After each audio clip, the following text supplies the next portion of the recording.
Director, uh, Directorate of Research, the Apollo University, Chittoor, Andhra Pradesh, India. Dr. Praveen has extensive academic experience in the field of anthropology and interdisciplinary social science research. His work engages with qualitative research methods, ethnographic inquiry, and innovative methodological framework that enable researchers to better understand the social realities and community dynamics. With his expertise in the qualitative methodology and interdisciplinary approach, we are confident that today's session will provide valuable insight into how researchers can design more contextual, rigorous, and innovative research framework in social science. Without further delay, I now invite Dr. Praveen Hoogar to take over the session and share his valuable insight with us. Dr. Praveen, the platform is now yours.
Am I audible?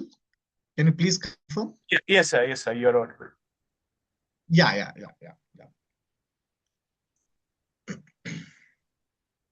So now can I share my PPT now? Yes, sir. You can share. No, I'm still receiving the error. The host isn't allowing to share this meeting.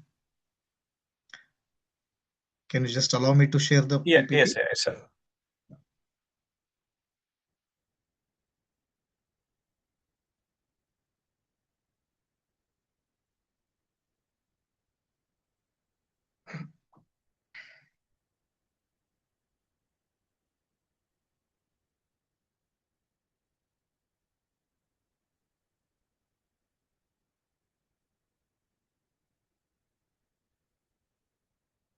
So till you allow me to share my PPT, so I would just like to interact with the participants. I hope all the participants are enjoying this FDP virtual international FDP.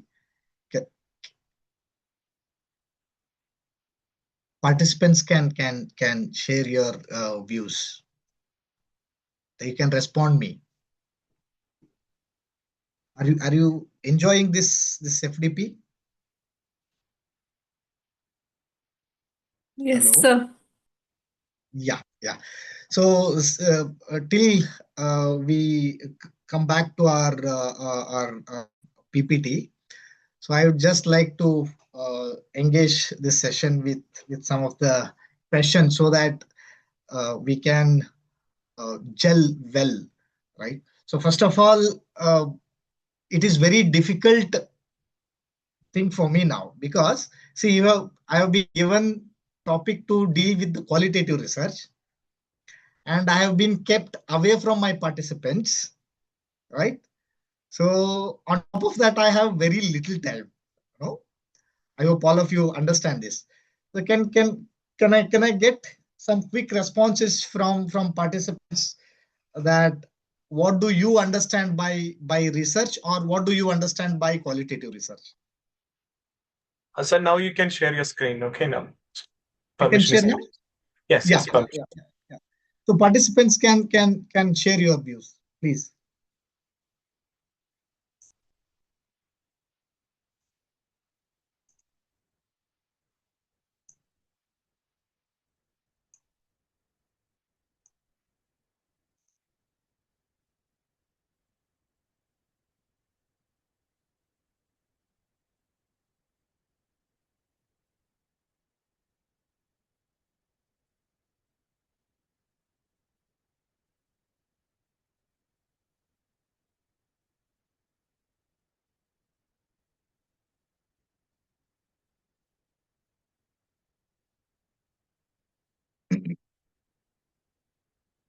my slides are visible? Yes, sir. Yes, sir. Now your sound also.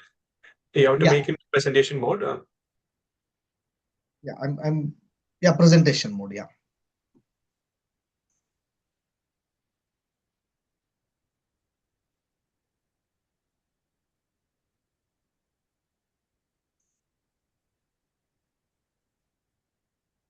Yes, now it's visible.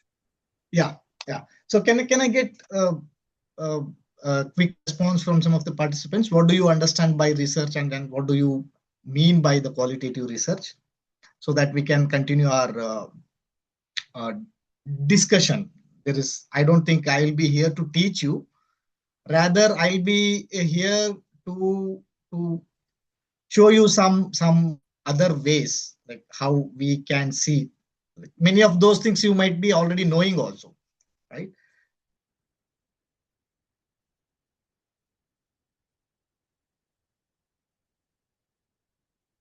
Dr. Davis, you're mute. You're on mute. Dr. Davis, you're on mute.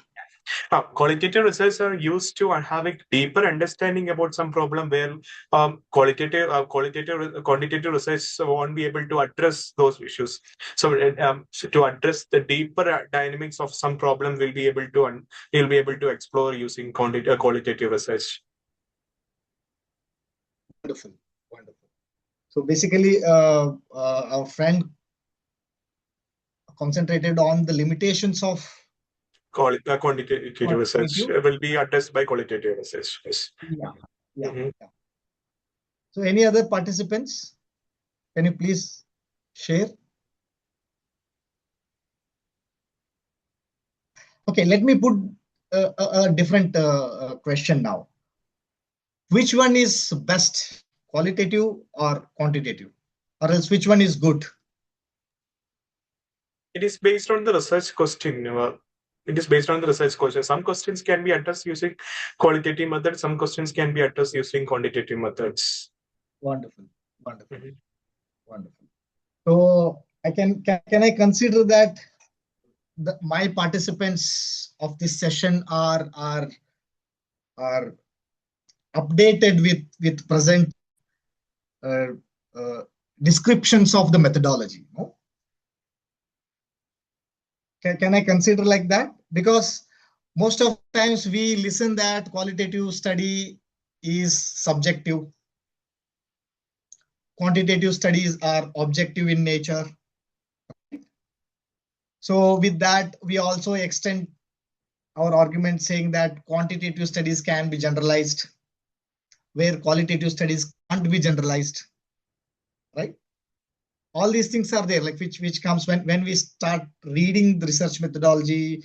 The moment we start talking about types of research, when we say that qualitative and quantitative, then we end up, like, invariably we end up with such explanations, right? But what I want to tell here is that was the day where qualitative research was seen as subjective in nature. To address that, we have brought uh, several uh, techniques, tools in place where subjectivity has been reduced, right? Or you can say the biases are reduced, where we started talking about coding, thematic analysis, right? So this was there was a time where we just used to use such kind of words like coding uh, and data analysis only for quantitative, for qualitative, right? So now, because of this, the subjectivity, the whatever that criticism was there attached to the qualitative research, uh, gets nullified. So with this, let me take you through this the next 1 hour through my presentation. So I have been asked to speak and discuss with you all on methodological innovations and interdisciplinary research approaches in social sciences. That too specifically on qualitative methods, right? Hi, this is Dr. Praveen Hoogar. Dr. Davis has already introduced me. So I'm an anthropologist. I am also a certified Atlas TI trainer in Asia Pacific region.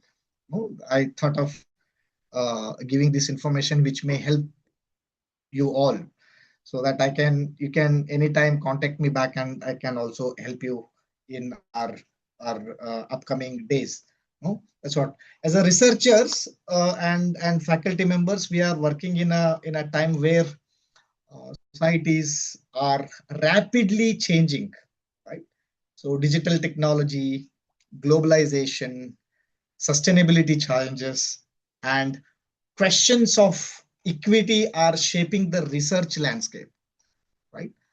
I was also informed by Dr. Sharma that we have participants from language background, and so from the social sciences we have from economics, political science, I think sociology also, right? So if you see, this is relevant for everyone. Not so the research landscape itself is changing. So therefore, the key question we need to ask ourselves is whether our research methods evolving fast enough to understand these changes. This should be the question which needs to be asked, right? In this session, I will briefly discuss emerging methodological innovations, new directions in qualitative research, and the growing importance of interdisciplinary, transdisciplinary, cross-disciplinary, multidisciplinary collaborations, right? There are several things comes in place. So I feel I will be trying to address or achieve the displayed objectives here, right? Along with these objectives, which I am displaying here, I'm not going to read it out. Along with these objectives, I would also like to make a small clarification. This session should be seen as a kind of teaser, right? Whenever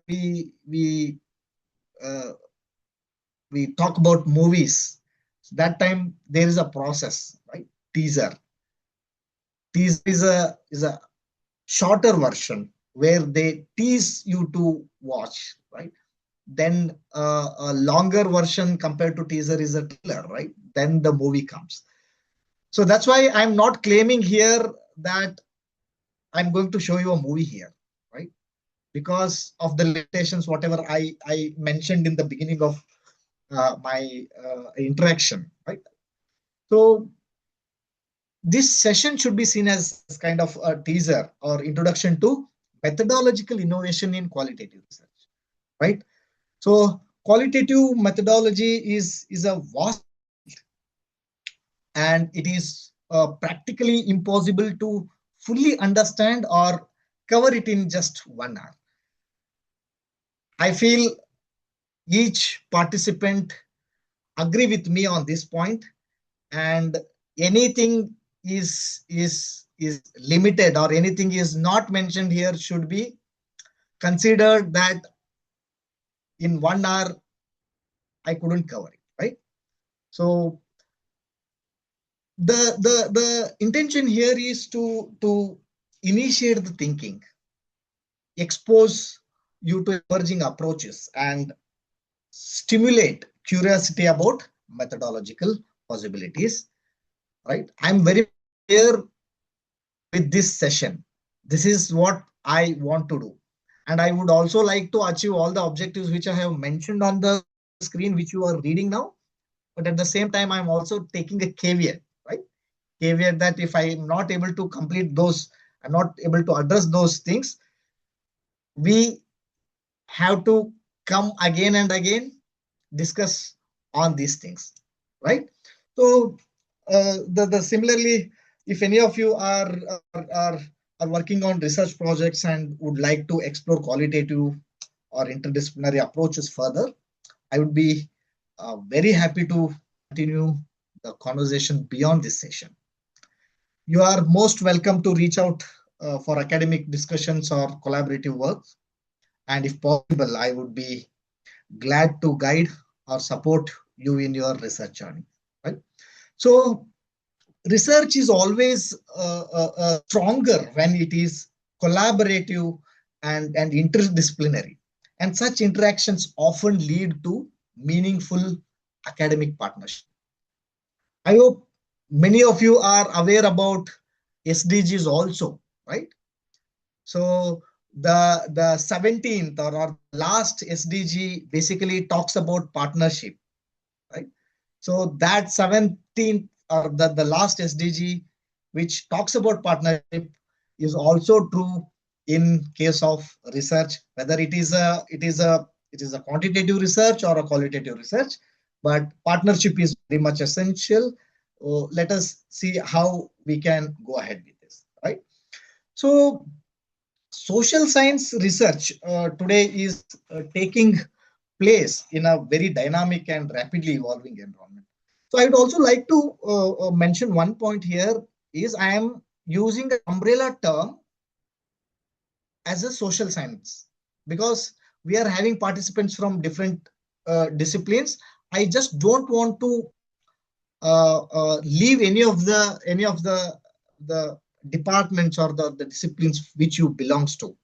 And I also feel that there are several disciplines from where we have not got the participants for this session. That's why I would like to use the umbrella term throughout my presentation as a social sciences. So here we have to understand the limitations when we talk. For example, in our universities, when we are studying bachelor's or master's, we never go towards the sections which are not our subject, right? In the library, if I'm studying anthropology, I'll be just limited to Y7 code in my university library. I never touch other things. But when we talk about research, we have to go beyond our disciplines, right? With this one submission, like I'll be using this social sciences as an umbrella term throughout uh, my presentation, right? So as I said, this research is taking place in very dynamic and rapidly evolving environment. So several transformations are influencing the way we conduct research. What are those transformations? First is rapid social transformation, right? So societies are changing due to globalization, migration, technologies development, and policy reforms, etc. Several transforming factors are there, right? So these transformations are also making us to think in different ways, right? What is the second one? Second one is digitalization, right? It has significantly changed how people communicate, interact, and form communities. Today, many social interactions happen in online spaces. Just for example, our own faculty development program, we are running on a virtual basis, online spaces, right? So third one is is that we are facing complex global challenges such as climate change, health inequalities, migration crisis, and digital divides. Along with this, we all also many times subjected to the economic crisis, conflicts due to warlike situations, right? These are the complex global challenges which are making us, which are also creating a digital divide. If you now see the digital divide, it is more, right? So the issues which are mentioned above, I think, cannot be understood using single perspective or isolated methods, right? Therefore, researchers increasingly require flexible, innovative, and integrative methodological approach, right? So with all that, now why methodological innovation is needed? What is the essence of it, right? Methodological innovation is becoming essential for several reasons. So traditional research methods have provided a strong foundation for social science research. However, in many cases, they may not fully capture new forms of social realities, right? We see, we are in a dynamic world, right? When we are in a dynamic world, we will be facing, or we will have to face the different social realities, right? For example, many human interactions now occur in digital environments, such as social media platforms, online communities, and virtual networks, right? Studying these phenomena requires new tools and methodological adaptation, right? So another important aspect is the increasing demand for inclusive research practice. I hope many of you might have heard this term, inclusive research practices, inclusive policies, right? So inclusivity is a characteristic which is a present need, right? Why? Because we would like to address a larger population or a larger audience, right? Because of different reasons, the exclusion has happened. Historically, exclusion has happened. It may be because of the race, because of the caste, because of the class, any of those things, right? Exclusion has happened. So what is now? Now it is inclusive. So that's why inclusivity is a special characteristic. You see any of the area, not only social sciences research, any research for that matter, inclusivity is the exclusive characteristics of present day researches and also the ventures, right? So communities today expect to be an active participant in research rather than passive subjects, right? I would like you all to just recall the earlier writings. No, earlier writings used to call people who are taking part in the study as a subjects. If you are if you are if you are aware that most of the times we object to call people as a subject, right? We will be having a bigger objection. We say that you cannot call them as a subject.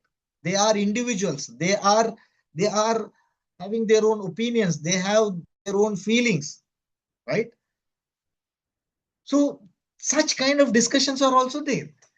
See, now we have to see the transition it has taken from calling them as a subjects to the participants, right? From the subjects to the participants. This is also a transition. We have to understand it, right? So we should not call our study a population or a participants as a subjects, right? These are the very important points which needs to be taken into consideration while framing our research, while conducting our research, while writing our research, right? So therefore, the methods such as participatory research and community-based research are gaining importance, right? Because of this, because of the transition in calling from subjects to participants, because of this reason, the participatory research and community-based research are gaining importance. So innovation in methodology does not mean abandoning traditional methods. Rather, it means adapting and combining methods to address contemporary research questions effectively, right? So most of the times we get carried away uh, with the terminology.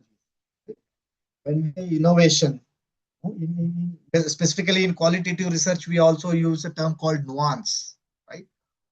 We also use that reading between the line, right? What does what these things means, right? Reading between the lines means what? There will be just line. If you are using a rolled paper, between the line there is another line which is straight. So if you are considering what you have written in the lines, in between what is there? There is one line. Are we hinting at that? No, we are not hinting at that. We are trying to say the between the line means we are trying to see, understand the process, understand the reality. If not completely, we are trying to go nearer to the reality, right? That is what the thing, right? The moment we use terms called innovation, it gives a kind of notion that we should not go to the traditional one, the basic research tools, techniques, right?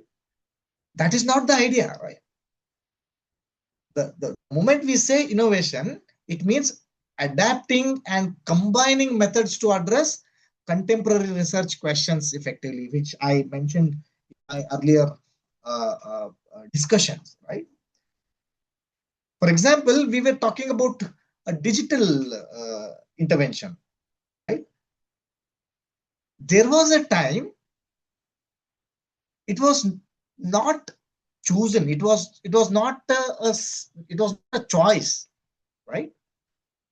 But one crisis called COVID-19 changed everything, right? I think if today we are making use of this platform more efficiently, only and only because we came through that situation, right? So the situations may be created by any way will also make everybody to think in different ways, right? So what we did now, we adopted the advanced, which is a need of the day to address and to achieve the required benefits, right? Okay.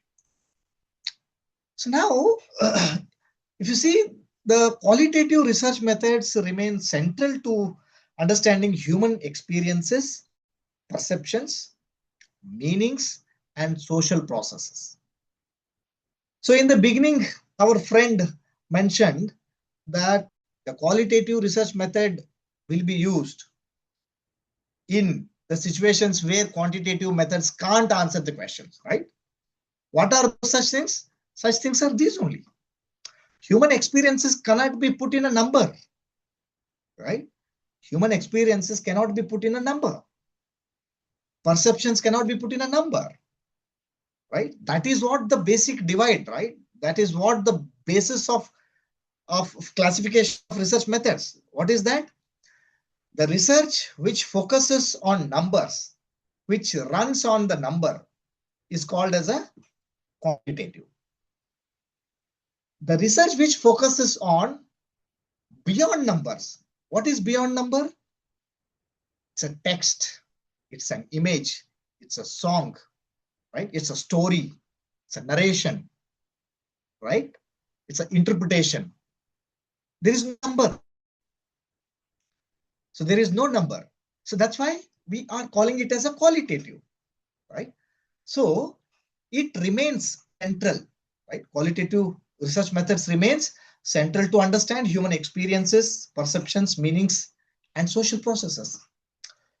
Some of the commonly used qualitative approaches, which includes in-depth interviews, which allows researchers to explore participants' experiences, perspectives, and interpretations in detail. That is important. What it is?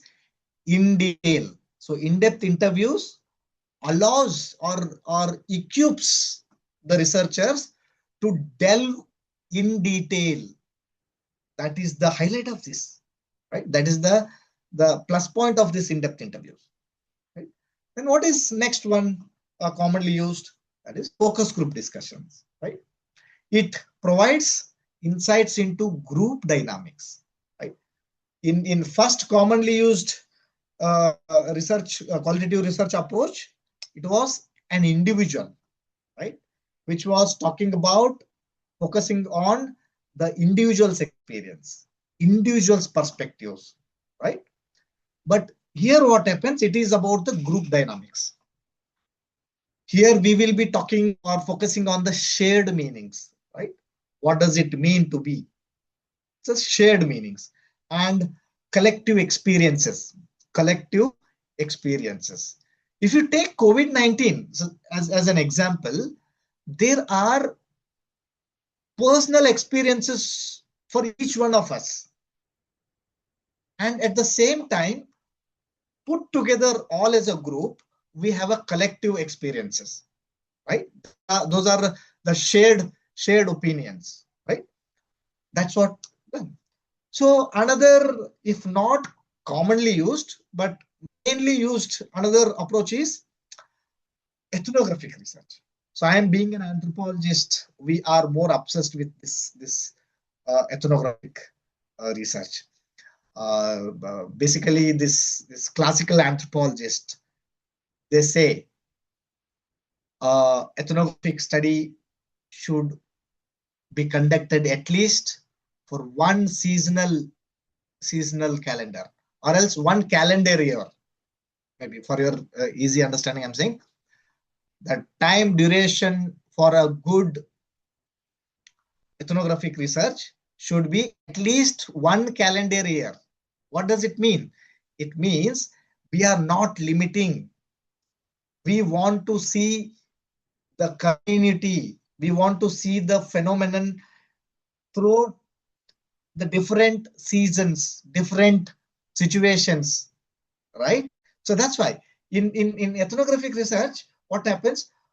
The researchers immerse themselves in communities to understand social and cultural practices in their natural setting. We are not going to change anything there, right? We are staying there. And most of the times we also don't create the alertness among them saying that we are here, right? Most of the times we would be trying to become one among them or one within the system. Otherwise, what happens? There will be the chances to fabricate the thing, right? So if you ask me, what do you want to tell about yourself? Do you think I'll tell negative about me? No. Of course, I will be telling positive and positive only, because it is a human instinct. It is a human instinct. Just to share with you, for anthropologists and ethnographers, you know what is we love? We love these quarrels, conflicts. Why? That is the time where original thing comes. No, that is the time when original things comes out. You are X, you are Y, right? In Kannada we say Baigula, right? In Kannada we say Baigula. Baigulas are also wonderful full study materials, but you have to keep them in a context. Then only you will be understanding. Basically, I belongs to the northern part of Karnataka, right? Karnataka, you know that the northern part of Karnataka, many of you, if you are from Karnataka, or if you are aware about this, and most of the movies also, they try to make it the word called Ninnavan, right? So that we use everywhere, right? That we use everywhere. At the same time, the meaning of that word is not same. It is not same in every situation. It changes with the situation, right? So as an ethnographic research approach, here what happens, researcher immerse into it, right? So another commonly used one is narrative research, which focuses on personal stories and lived experiences. There you will be, the researcher will be narrating it from point A through point B, right? That's the narrative one. Then another one is case studies, which are commonly used, right? It provides detailed examination of specific individuals, organizations, or social contexts. And again, I would like to make a distinction here. Case studies and in-depth interviews should not be misunderstood, right? It should not be misunderstood. In in-depth interview, what happens? We will be conducting in-depth interview on the topic which we have decided to study. But here what happens? We are trying to study the person, study the situation, study the organization, right? These are the things which needs to be clearly understood, right? Qualitative methods are particularly valuable because they allow us to capture the complexity of social realities that cannot always be quantified. That is what I clarified in the beginning. That is what our friend told in the beginning, right? It captures the complexity of social realities that cannot always be quantified, right? So, however, these are only some of the widely known and commonly practiced qualitative approaches, whichever I discussed so far. Beyond this, the field of qualitative research has evolved significantly, right? Most of the times we will be knowing about these things, but beyond that, it has evolved significantly. And several innovative and emerging methods are increasingly being used by researchers, right? Increasingly being used by researchers. Just to give some examples for you is, there's something called photo voice method, right? Photo voice method, where participants use photographs to document and reflect on their experiences and social realities, right? And there is something called digital ethnography, right? Earlier we spoke about ethnographic research, right? As a time passed, as a time arrived, we also have to adopt it. That's why these are called as a innovative approaches in a qualitative research, right? So digital ethnography, the studying social interactions and cultural practices in online or virtual environment, right? These are the things. So another one comes in row is autoethnography, right? Autoethnography, where researchers critically reflect on their own experiences within a cultural or a social context, right? Within a social or cultural context. So another one in the row is participatory action research, right? Which are also called as PARs, participatory action research, right? So involving community members as active collaborators in the research process is a is a is an added advantage in this kind of things, right? So next in the row, other approach which I want to introduce to you is visual ethnography, right? Visual ethnography uses visual materials such as photographs and videos as a research data, right? As a research data, right? So the another thing I would like to introduce you all is mobile or digital diary methods. Mobile or digital diary methods. Participants record experiences over time using mobile devices, right? Using mobile devices. They will be writing about their experiences, their feelings, what situation they are going through, right? That is, but here we are calling it as a digital diary method because we are in an era of digitalization, globalization, right? We are in a very complex situation now. So mobile or digital diary methods can also be used in appropriate places to study appropriate research questions. Another One approach which can be looked into is netnography, right? Netnography. It is an ethnographic research specifically adopted for studying online communities, right? It is a ethnographic approach which is adopted to study online communities, right? So next one in the row is participatory mapping, or which can also be called the GIS based qualitative mapping. GIS based qualitative mapping, where participants map their lived environments and experiences, right? They are going to map the lived environment as well as their experiences. These approaches demonstrate that qualitative research continues to evolve, right? If you observe that, this is going to be, or this is continuously going to be evolve, right?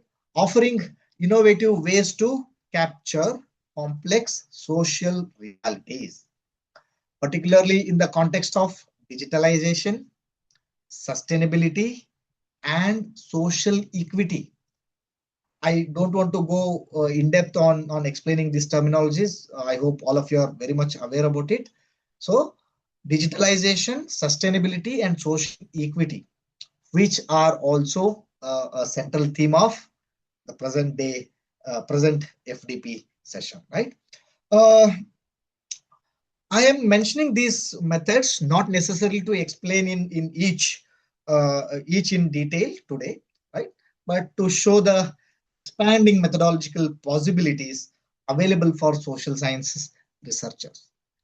I would like to urge you all, have a look on these things, pick a suitable one, and try to produce a research output based on these things, right?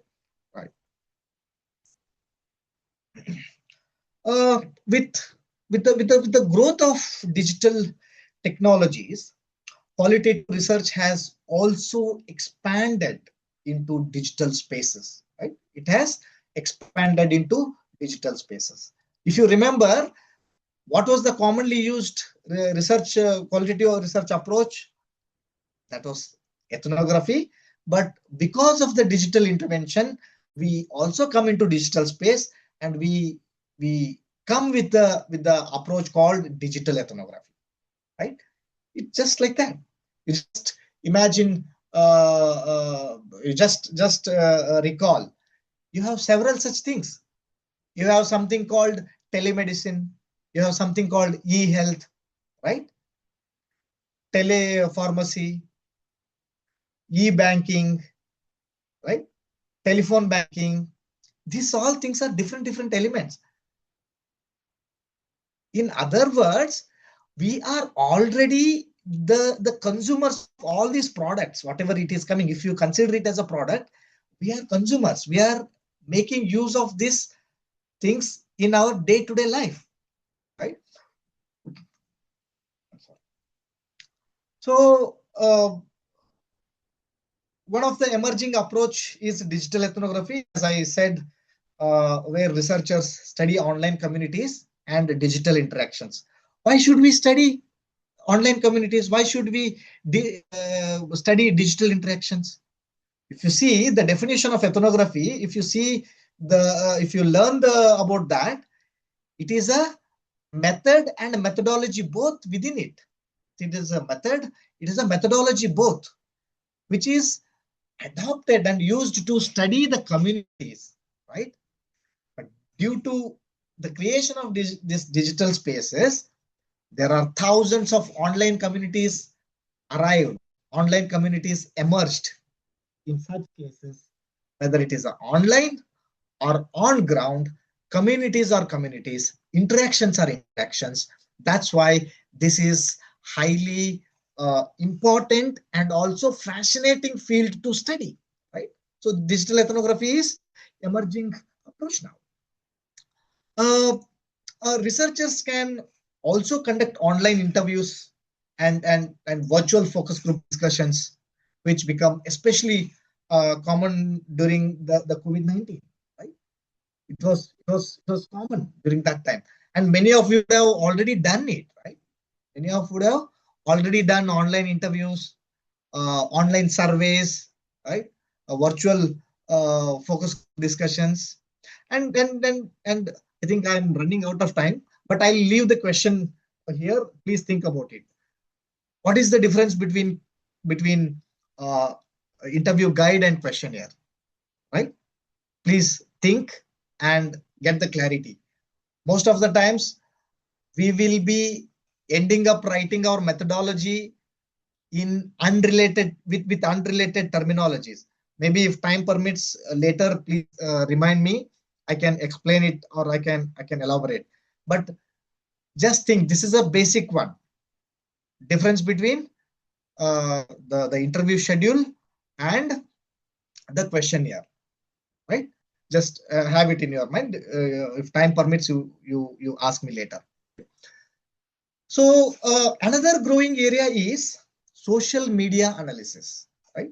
This is another growing area, which is very much fascinating for every qualitative researcher, where researchers study conversations, narratives, and interactions on platforms such as Twitter, Facebook, other digital forms. Like now, Twitter has become as a X, right?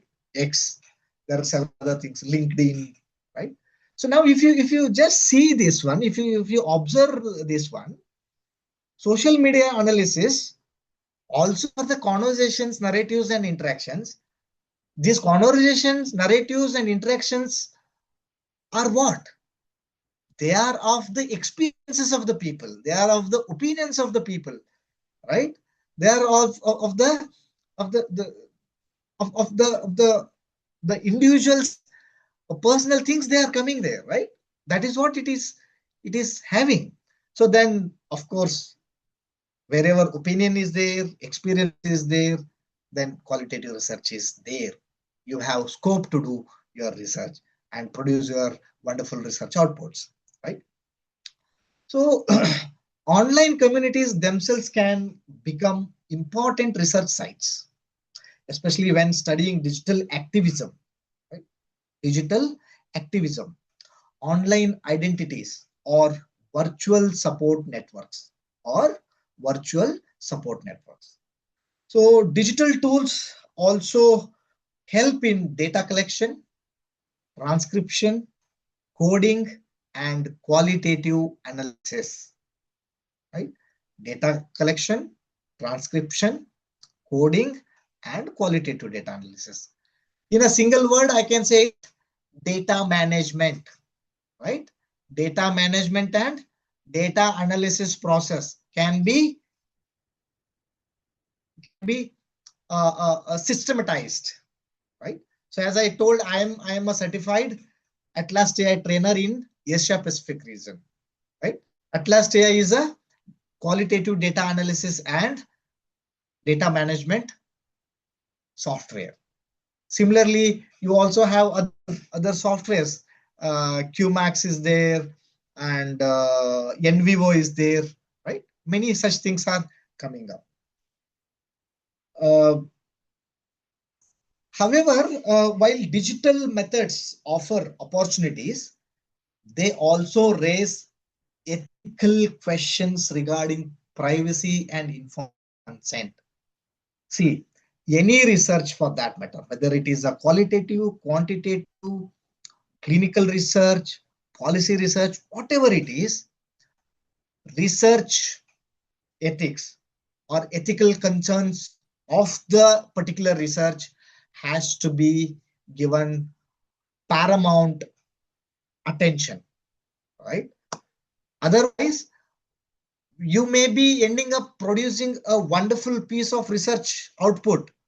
If it violates the privacy, if it violates if it comes without the consent, what happens? You are basically committing a criminal act, right? Basically connecting a criminal act.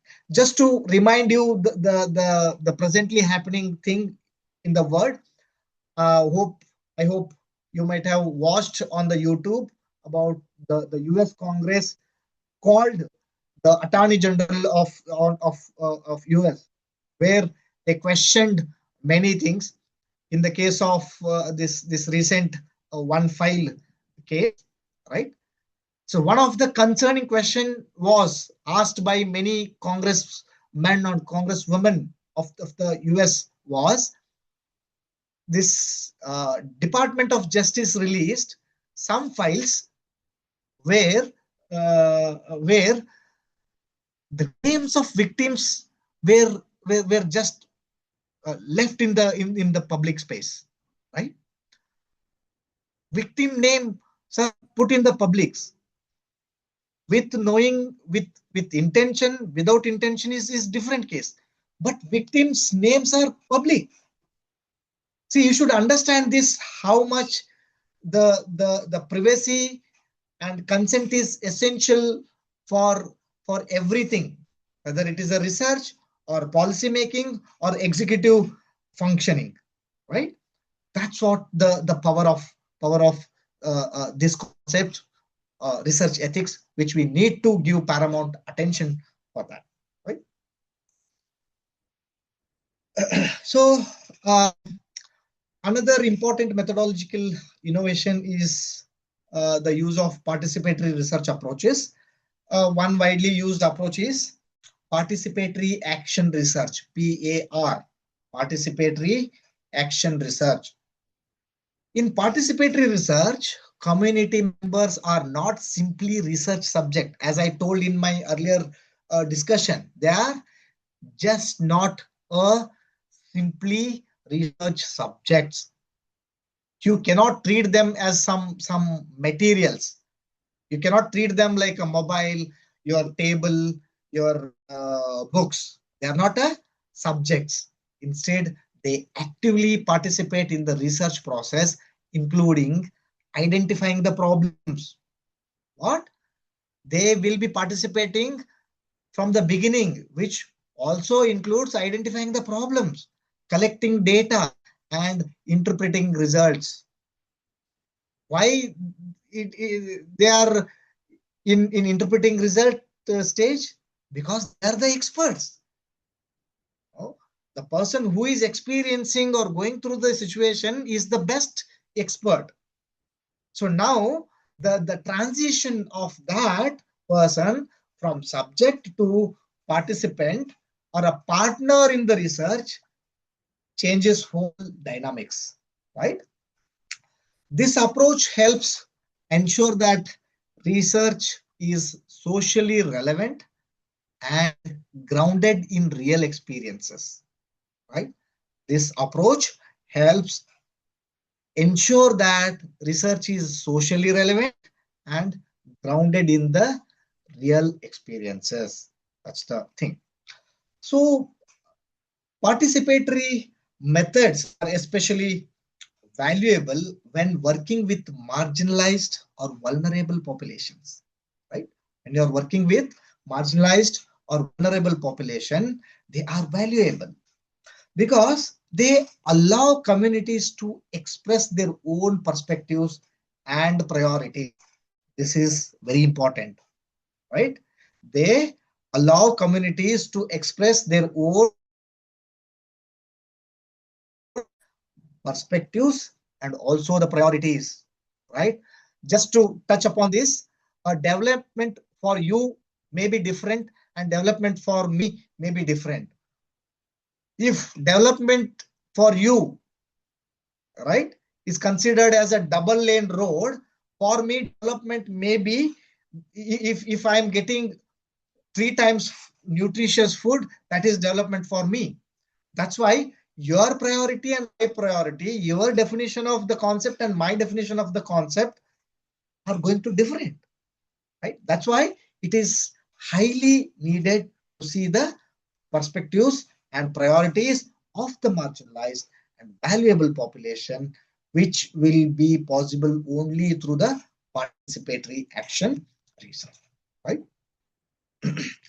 Such approaches also contribute to knowledge co-creation. It is called knowledge co-creation. Imagine a people or a community is involving in identifying question, data collection, data interpretation, writing the thing. What exactly happening here? Here, a knowledge co-creation is happening, where researchers and communities collaboratively generating the knowledge, right? Collaboratively generating the knowledge. So, because of this thing only, you might have observed in some of the conferences, if it is a women empowerment, more women who are empowered through the process are invited. Why? Because they are real, right? They are real. If tribal related conferences are happening, workshops are happening, then real tribes will be brought on board, right? Why? To make it more apt, right? To make it go more genuinely, right? Okay. Whatever we discussed so far is one. Now let us move to the concept of interdisciplinary research, right? Many contemporary problems are multidimensional and interconnected, right? They are multidimensional and interconnected. For example, climate change involves environmental science, economics, social sciences in different way, right? Right, different social sciences, including social behavior, anthropology, sociology, social work, right? Then the other example is public health issues, which involves medicine, anthropology, sociology, policy studies, economics. Again, if you want to go in detail, you have something called health economics, right? You have something called health economics. If you go in detail into anthropology, it's like medical anthropology, right? These things are there. So, also another example is digital inequality involves technology, education, and social structures, right? Digital inequalities. Because of this complexity, research increasingly requires collaboration across disciplines. The examples which I shown, these are just some examples. You can just recall your own research topics, right? Your own research topics. If you are a faculty, if you are a PhD student, if you are already done your PhD, you just recall it, right? It involves. If you have already written your thesis, if you have already written thesis and research publication, just recall, you have just not limited yourself to the theories proposed by the economist in your economic paper. You might have touched upon some other theories to support your study, right? That is the way. So it is a multidimensional and interconnected one, right? So since it is a multidimensional and interconnectedness, collaboration across discipline is must. And you can say they are mandatory. Interdisciplinary research involves integrating different theoretical perspectives, research methods, and analytical frameworks. This integration allows researchers to develop more comprehensive and holistic understanding of social problems. That is the highlight here, right? So, as we discussed in our earlier slide, so I have established that collaboration is inevitable. Collaboration has to be there. You have to collaborate with others, right? So, importance of interdisciplinary is collaboration in addressing complex social problems, right? However, collaboration among disciplines can occur at different levels, right? Collaboration among disciplines can occur at different levels, right? So here, if you see a continuum of research approaches, moving from traditional single discipline towards more integrated and collaborative forms of knowledge production, right? See, you have to acknowledge this transition. I repeatedly highlighted one transition, that a transition from subject to the participant or a partner in the research. Here there is one more transition from mono-discipline focused studies to multi-dimensional or multidisciplinary integration focused studies. This is also the transition, which is integrated and collaborative forms of knowledge production, right? Why do we do the research? Why do we do? We would like to find answers for questions. After finding the answers, that answers sometimes may be theoretical, thematical. After getting that answer, sometimes we may also get practical solutions. Along with that, side by side, a knowledge production takes place. Knowledge production takes place, right? So if you just see what is the first one, what are the collaboration approaches now, right? So I said collaboration is inevitable. Collaboration is mandatory. You have to collaborate. What are the possibilities? Possibilities are disciplinary research. You are an economist collaborating with an economist, right? An economist collaborating with another economist. So disciplinary collaborations are research within a single academic field, right? Within single academic field, relying on the theories, methods, and perspectives of that discipline, right? This has traditionally been the dominant model in academia and remains important for developing deep expertise within the specific field. This is also important. I'm not saying it is not important. This is also important. And it remains with highest importance because of its usage, right? It has to develop expertise within the specific field, right? So next level is multidisciplinary research. Here, scholars from different disciplines work on a shared research problem. Again, I am saying, please make note of these terminologies. Please read this later, right? So it is very important. So scholars from different disciplines work on a shared research problem, but each discipline contributes its insights independently. They contribute its insights independently. While the perspectives are brought together, they usually remain parallel rather than integrated. They remain parallel rather than integrated. That's what disciplines work in parallel in case of multidisciplinary, right? So moving further, we reach interdisciplinary research now. So in this approach, researchers actively integrate, concepts, methods, and analytical frameworks from multiple disciplines. Now you just compare with the multidisciplinary. You just compare. There it is a parallel, here it is a integrating. This integration allows researchers to address complex problems more comprehensively by combining different ways of thinking and methodological approaches. And even more collaborative approach is transdisciplinary research. This goes beyond academic collaborations and involves stakeholders.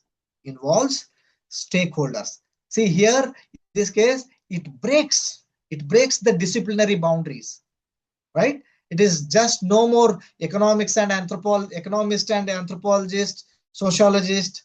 It is just not about the biologist, medicine person. It is not within this one. It breaks the boundary. It involves stakeholders such as policymakers, practitioners, and community members, right? Community members. If you remember, we also use a terminology called key informants, right? That's what you please read it separately.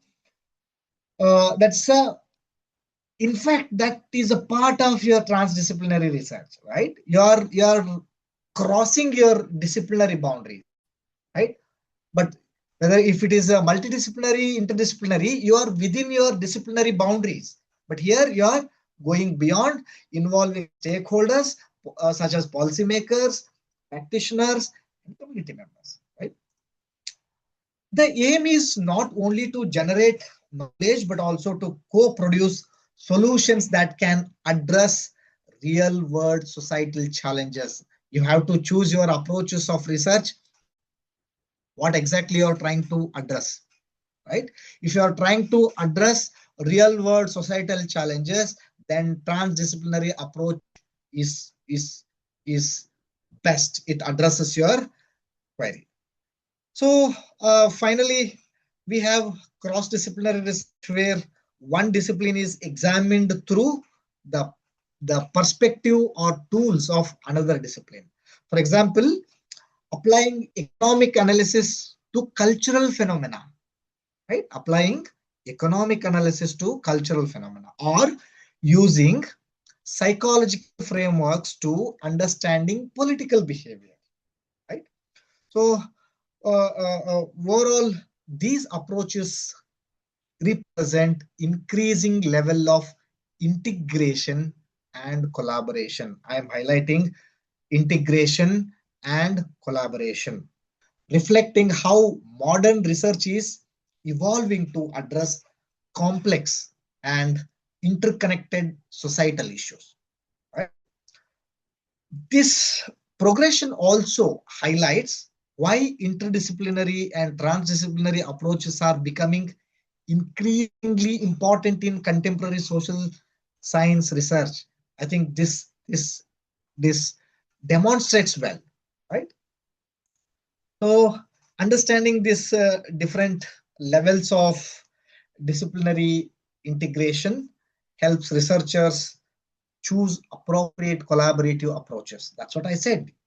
Your question, your need of the research should guide you to select the approaches of collaboration as well as the methodological relevance. The next important step is, okay, here we understood. What is next? The next important step is how we are actually incorporating these innovation into our research design, right? So whatever we spoke now is a theoretical one. You have to go for multidisciplinary, interdisciplinary, transdisciplinary, cross-disciplinary. We spoke about all these things.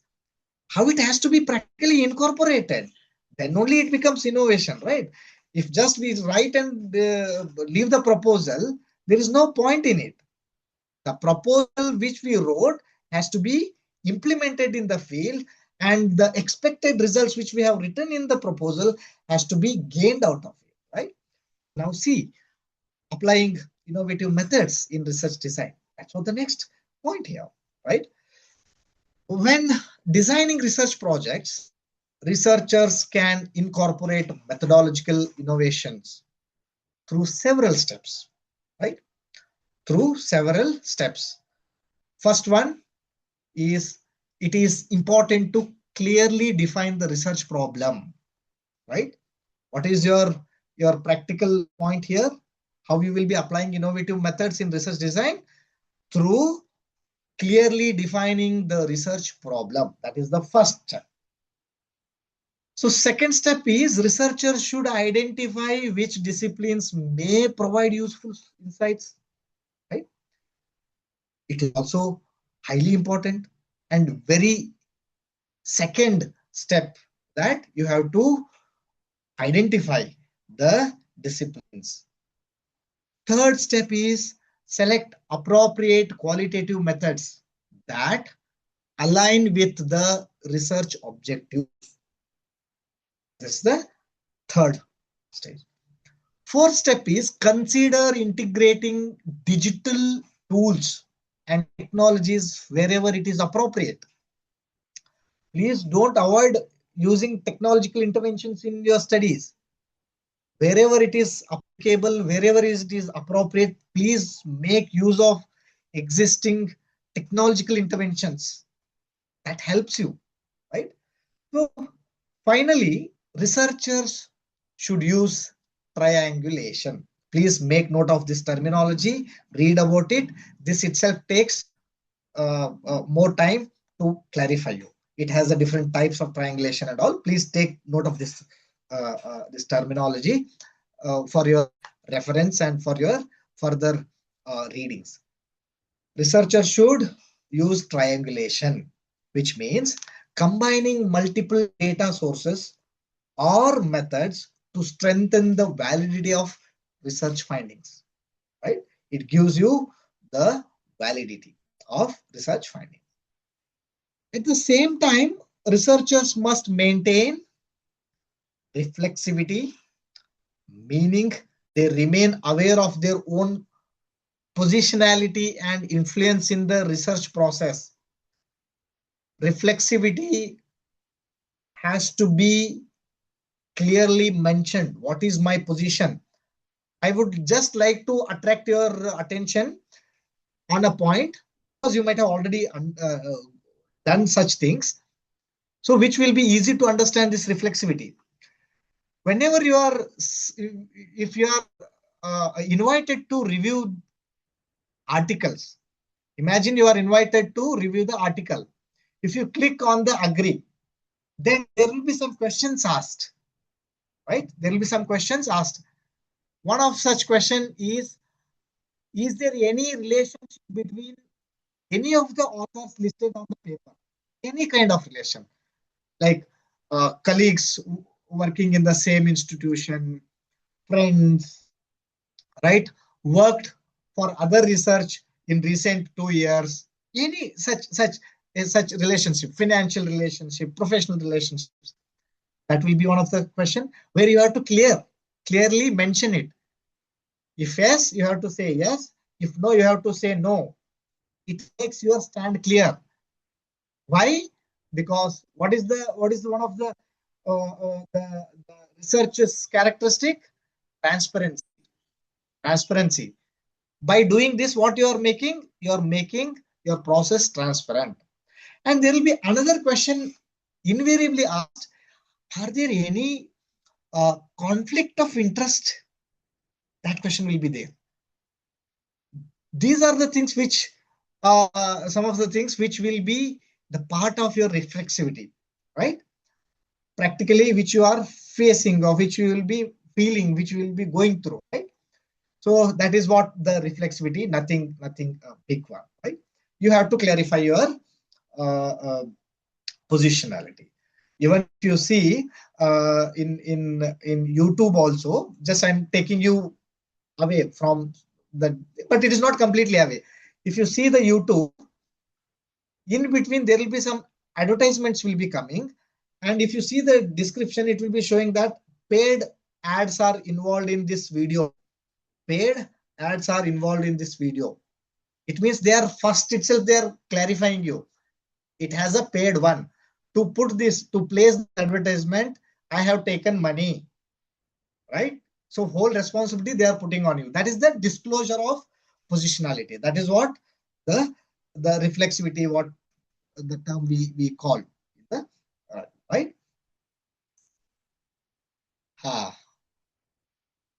In earlier discussion, I spoke about ethics, right? Ethical consideration, right? Ethical considerations are extremely important in modern research. It doesn't mean it was not important in earlier research, in traditional research. It was. But why I'm using extremely important here?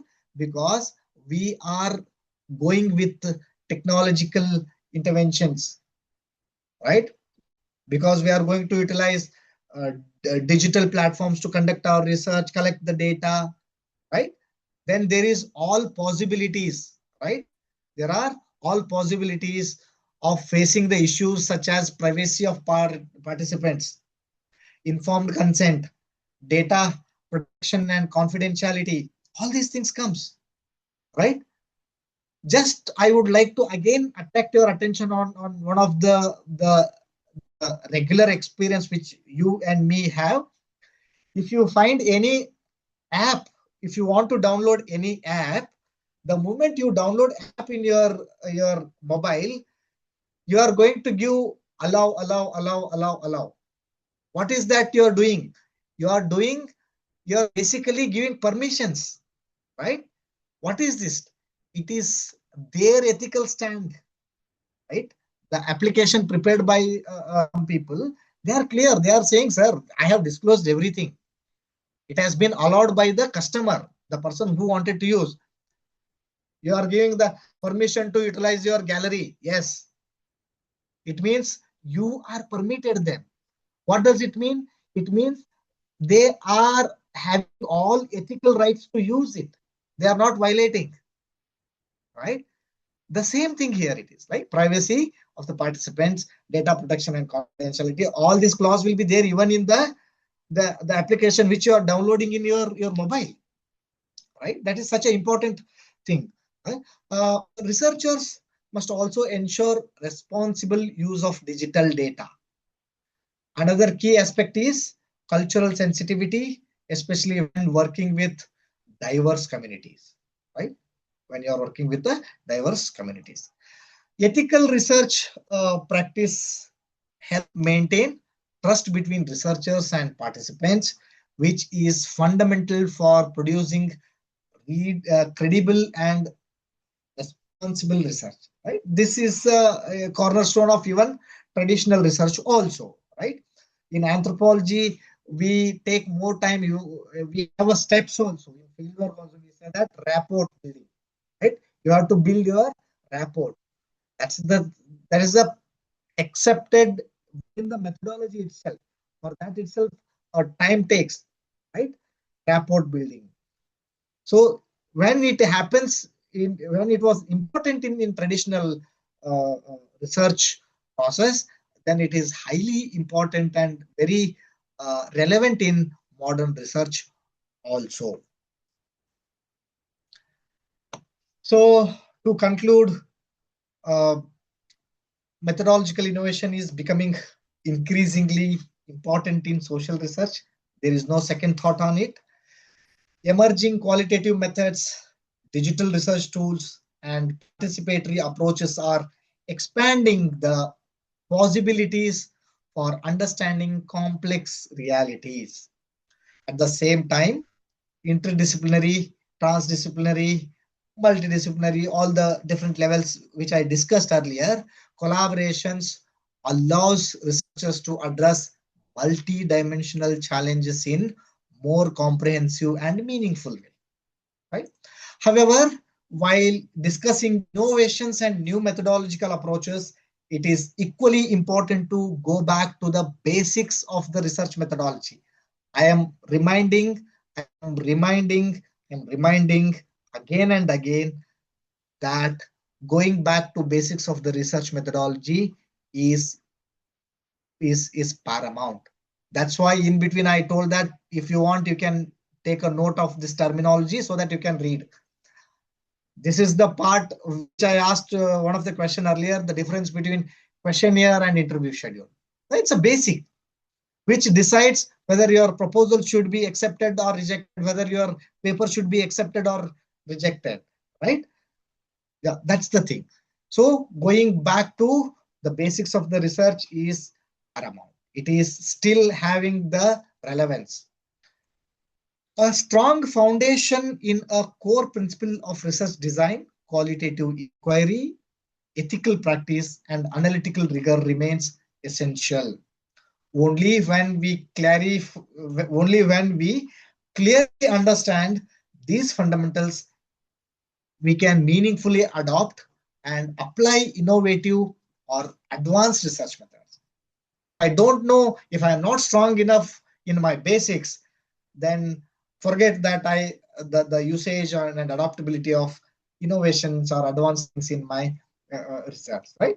For innovation and advanced things, basics has to be strong. When researchers combine strong methodological foundations with openness to new approach, they are better equipped to produce research that is both rigorous and socially relevant. I hope this session has provided a brief introduction to some of these methodological possibilities and encourages you to explore them further in your own research journeys. I would like to reiterate before completing the presentation that in research, innovation becomes meaningful only when it stands firmly on the foundations of sound methodological understanding, right? Sound methodological understanding. With this reiteration, thank you very much for your attention. I would now be happy to take questions, reflections, or experiences from the participants. Let us see. Thank you so much. And before that, I would like to inform you one more thing. This is one of my recent books. It is not a general research methodology book, as the title, as subheading itself clearly says that it is a lively guide to mixed methods research, right? Mixed methods research. It goes with the practical examples, starting from identifying the question till the results and the things. If anybody of you want to purchase it, you can purchase. In fact, when I spoke with the publishers, if you see that they have named it as SAMVIDHI 26, the program one, they have given exclusive what is that discounts also. I think that hardcover edition has one code. I think grab MMR, and the paperback edition is also is there. I think hardcover edition has got 25% discount. This I think 15%. They informed me. I forget. If anybody of you would like to purchase, you can just scan. You will be taken to that page. Left the further process is left with you. Right? You can purchase if you want. Thank you. Thank you so much for your attention. I would also like to thank the organizers for giving me this wonderful opportunity. Thank you. Thank you very much, Dr. Praveen, for this insightful and intellectually stimulating session. We will now open the floor for a brief discussion, a Q&A, if anybody have. So I know this is already, we are running short of time, but if anybody have few questions, can raise it now. Sir, good evening, sir. Am I audible? Yes, you are audible. Sir, actually, your session was quite insightful, and I was able to connect with you on a few things. Like, I have spent the past 6 months immersed in the fishing community of Andhra Pradesh, sir. Sir, despite facing that research fatigue and political volatility of the region, I somehow managed to conduct focus group discussion, personal interviews, transact walks, and calendar analysis, all these things using tools like Kobo, SM Tracker, all those things. But now, actually, I have shifted to Bangalore, and I now I'm in a teaching position. So I have cleared UGC net also. The problem, which I am like, I am in a dilemma, sir. Like, I am yet to publish my first publication. Then I'm not sure whether I'm going in a right direction. Like, because my dissertation work is on blue economy, sustainability, all those things. That is also somehow related to aquaculture and fishing community. And now then the previous the past 6 months, actually, again, I did something on coastal erosion, like how coastal erosion has been affecting the fisherman community of Andhra. So I just wanted to ask you this thing, sir. How difficult is it to get a get your first article published, that to in a quality journal? And I just wanted to know one last thing, like what is the scope of future research area? Because fishing doesn't have any fixed methodology. I have read articles, I have met researchers telling this thing again and again, like there is no fixed research methodology for fishing community. Thank you.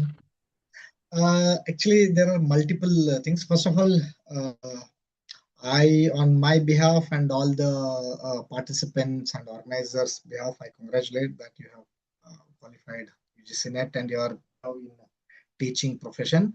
And I'm happy that your research is on such a important population, right? The fisherman community. I'm happy that you're on ground. So one of the things I would like to answer your question is whether it is a first paper or your 100th paper, right? The process is same. So what I do, I'll tell you. I write my paper from reviewer's perspective. I hope you're getting my point. I write my paper from reviewer's perspective because see, I myself is editor, associate editor in some of the high quality journals, Scopus Index journals. I have edited successfully one special edition for Frontiers in Public Health. Another one is also almost completing. So I have got another invitation to edit a special issue for that. Like, with all these things, being a editor and being a reviewer and being a article writer or a researcher, they are different roles, right? They are different roles. But my simplest thing is I start writing my article, maybe not start writing. I write first as an author, as a researcher. My second reading, like after the first draft, my second reading will be as a reviewer. What is this? I'll clarify one thing, right? Master of the data, master of research, your research is you. A person sitting somewhere in other corner of the country or the world, if he or she decides whether your article should be accepted or rejected, not on the basis of the quality of your data which you have collected. It is only on the basis of science of research methodology, right? The research methodology is science. If you consider it as a science, it has a process, it has a set protocol. Simplest thing I'll tell you. See the title, right? Then read your abstract. Whether your title and abstract are going hand in hand. That is the first ever thing. Most of the cases, what happens, title will be telling something else, abstract will be telling something else, introduction talks about something else, methodology about some other aspect, right? Result and discussion is something else, and the conclusion is something else. This is what observed as a reviewer, right? So this is the simplest way what I can practically I can suggest, but whether it is a first or 100th paper, process is same, right? What I can suggest you is start writing your paper from the things which you already know. What does it mean? Don't start writing your paper from abstract. That is the wrong way, right? I don't know, most of the times we end up seeing this call for conferences and all, they ask for submission of abstract. Their meaning is different. If they are asking for abstract, they think that your full paper is already ready. If you are selected, you will be submitting your full paper within the given time. That is the meaning. But unfortunately, in researchers community, I don't want to generalize it, at least among the researchers community, which I have seen, for some, till sometimes even me, thought that you have to write abstract first. The abstract should be written at the end, finally, right? So let me come back to the point what I was telling. Start writing your paper from the things what you know out of your research, right? You have already decided on what you want to write the paper. Then the methodology you already know. Start writing from the methodology. Then results. Just see whether both of them are supplementing to each other or not. They are complementing to each other or not. Is there any discrepancy in these two sections only? Right? For example, I was telling that I asked the question, right? Difference between questionnaire and interview schedule. Imagine if you're in your methodology, you're writing the statement. I have conducted a qualitative in-depth interviews among so and so using questionnaires. Is there any problem here? If this is the statement. In-depth interview is different, again questionnaire is different. Exactly. Straight away, a person will be rejecting your paper. Right? That's why I ended my presentation by saying that basics are important now. There is no problem in your data, but the way you have presented it, right? So questionnaire is also list of questions. Schedule is also list of questions. Where it changes on the basis of usability, how it is being used, right? So this is just a small example. Methodology and results and interpretation you see. Check whether it is going hand in hand or not. Then build it in different aspects and introduction, and then finally the abstract. I think this is the practical way what I can say. This is what I follow. I think many of other may also follow the same thing.